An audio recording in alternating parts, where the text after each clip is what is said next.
Mischief, and we were doing pretty good. But God had a different plan, and He decided to give us a sister. Now, I was proud of that because she was a little girl, and I could take care of her with Mom. And Scott, on the other hand, was a little bit pissed off, because he wanted a brother.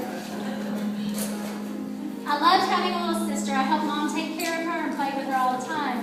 As Becky got a little older, her rotten personality came out. I think I recall getting a busted lip from a flashlight. She was always into mischief. One of her favorite things to do, there's several people here that can verify this, was to run around the backyard naked, screaming and hollering. It was pretty hilarious. But Becky has never cared what anybody thinks. She does what she wants, and she's just herself. As I began dating, she of course was always in the way, hanging over all my boyfriends. And I think Mom might have paid her to do that sometimes. So, we're going to move forward a little bit. When Becky turned 10, I was married. She loved to hang out at her house and was there all the time. Now with these visits came interesting stories that Wyatt can verify.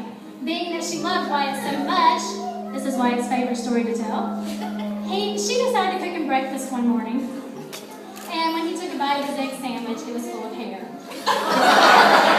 Now, when Becky came to our house, these things were nothing new. This happened all the time. So there was always fun times when Becky came around. At 11, she became an aunt. And she was very excited. Although I do recall that when I was in the hospital, she wrote a paper at school about me, calling me a blown-up seal. Nice comment, Becky, but honest. However, she has been the best aunt my kids could ever ask for, always taking time to include them in her life.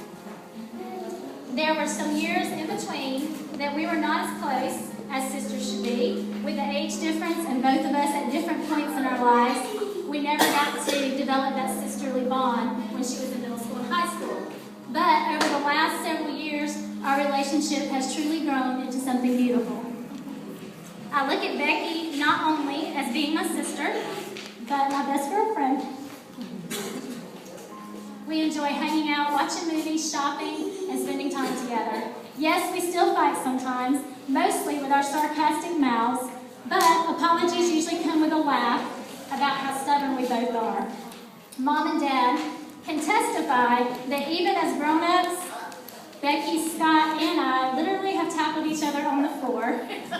And this is usually started by Becky, but somehow I'm always on the bottom of the pile.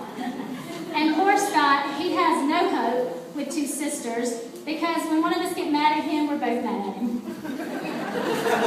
I don't think there are many days that go by where Becky and I don't at least text or call each other. And usually if we don't see each other for a couple of days, one of us calls to say that we miss each other and need to get together. The coolest thing about having a sister is that's the one person in your life you can always be yourself with. We understand each other. We know pretty much each other's reactions and thoughts about different things. We know that we can always count on each other to be there. Becky, I can't describe to you how grateful I am to have you in my life. You are part of my heart. Now, moving on to when Stephen joins us. This will be quick.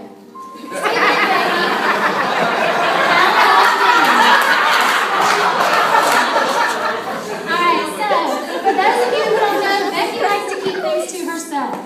For a while, this was the details about her and Stephen. But we all know sisters are nosy, especially me, and we don't keep secrets from each other. So, of course, I start prying to find out what's going on with this new guy. I remember the first time I talked with Becky about this new guy she really liked, and I could tell she truly liked him, and something was different about her with him. Now, as time goes on, Mom and Dad meet Stephen, but nobody realizes how serious things are but me. When I finally get her to admit that they're thinking about getting married, guess who gets stuck warming Mom up to the idea? Now, Dad, bless his heart, he just stays out of the way. We had a lot of three-way calling going on for a couple of days between Mom, me, and Scott, who about had a heart attack. And I was in the middle of all those phone calls relaying messages. So long story short, I told Mom and Scott to get over it because Becky and Stephen were in love, and so they did. And look where they are today. Stephen, you have truly made Becky happier than I've ever seen her before.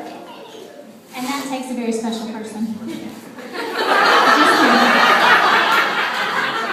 You are a wonderful guy, and I expect you to take good care of my sister. And just remember that sisters show up at each other's houses uninvited all the time, don't they, Wyatt? Also know that not only is Becky blessed to have you, but you are blessed to have her. Yes, she is demanding and a little sarcastic, maybe a little bit annoying at times. But, sorry Becky, had to say that. She does get all these qualities honestly. Most importantly though, she loves people with her whole heart and is willing to put her family above everything else. She's loyal to her friends and family and is always there when you need her. She stands up for what she believes in and is not afraid to try new things. I have no doubt that she will make a very good partner for you. I've been fortunate to spend my life with such a wonderful sister, and I'm thrilled today to add a new brother to the family. May the love you two share today continue to grow throughout the years so that when you look back on this day, your wedding day, it will be the day that you loved each other the least. Please raise your glass to my beautiful sister and my new brother-in-law. I love you guys. Cheers.